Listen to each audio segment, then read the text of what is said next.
दोस्तों, आज की कहानी है माँ आपकी छोटी बहू तो तेज है।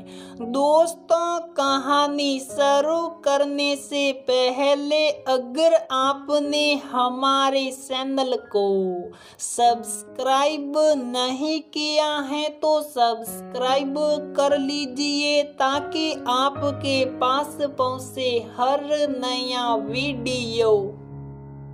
भाभी, आप मूवी चलोगे? सुहानी ने प्रेस करते अपनी जेठानी प्रियंका से पूछा। नहीं, 3 से 6 वाले शो में अंधेरा हो जाता है। संध्या की दिया बत्ती को देर हो जाती है।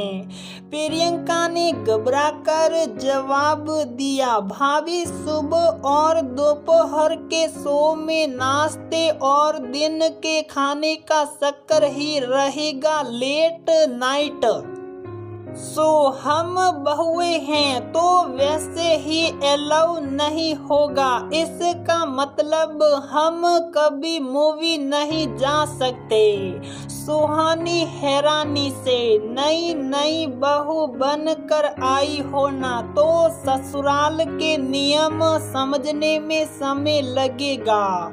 मम्मी जी बोलती हैं मायके जाओ तब अपने सैर सपाटे करके आओ।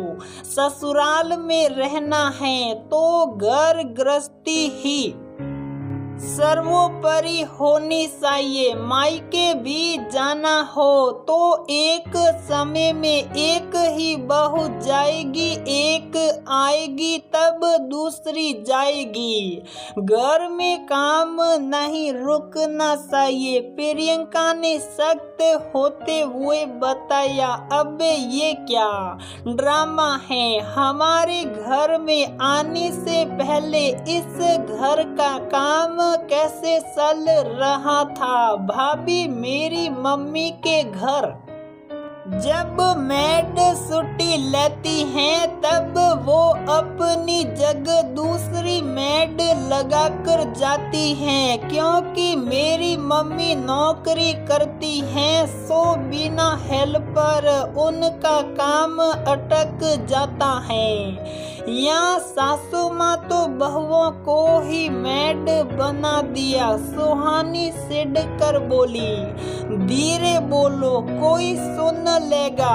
अरे हम बहुए हैं, अब ये हमारा घर है तो जिम्मेदारी भी तो हमारी होगी, प्रियंका ने समझाया। वाह भाभी, हमारा घर है तो हमारी खुशियों का ख्याल भी तो रखा जाना चाहिए।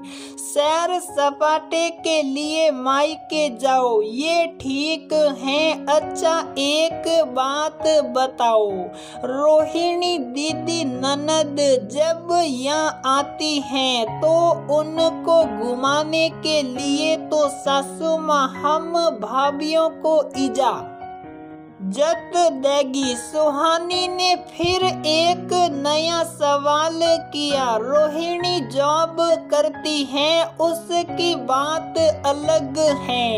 और वैसे भी रोहिणी उन औरतों में से नहीं जो घर गृहस्थी की चिंता में सबको उपेक्षित करे। उसको घुमाने के लिए भाभियों की जरूरत नहीं, अक्सर दोस्तों के साथ ही जाती है।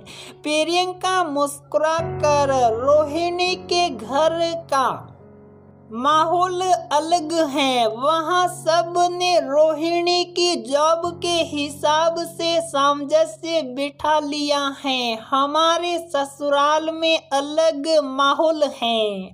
जाओ, अब बहुत बातें हो गई। जेंट्स दुकान से आते होंगे, खाना भी बनाना है।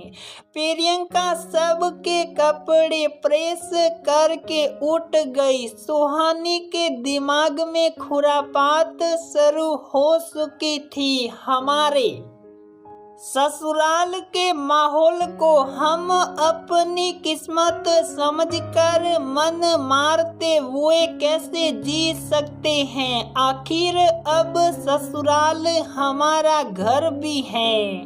काम ससुराल में करे और अपनी इच्छाओं के लिए मायके जाए, ये क्या बात हुई।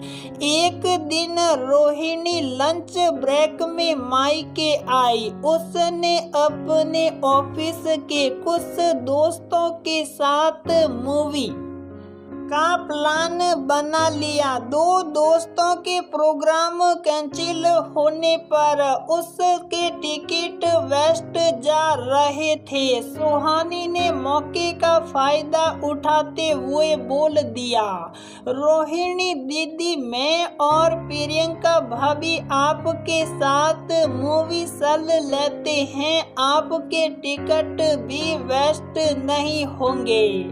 वैसे भी हमारे पति लोग बिजनेसमैन, उन्हें हमारे लिए समय नहीं मिल पाता, सो मूवी की इच्छा मन में रह जाती है। रोहिणी सुहानी को कुछ जवाब दे उससे पहले ही वो अपने माता पिता के हाव भाव से उनकी नाराजगी समझ गई। सुहानी ने देखा तो सास ससुर के मुंह पर 12 बजे हुए थे।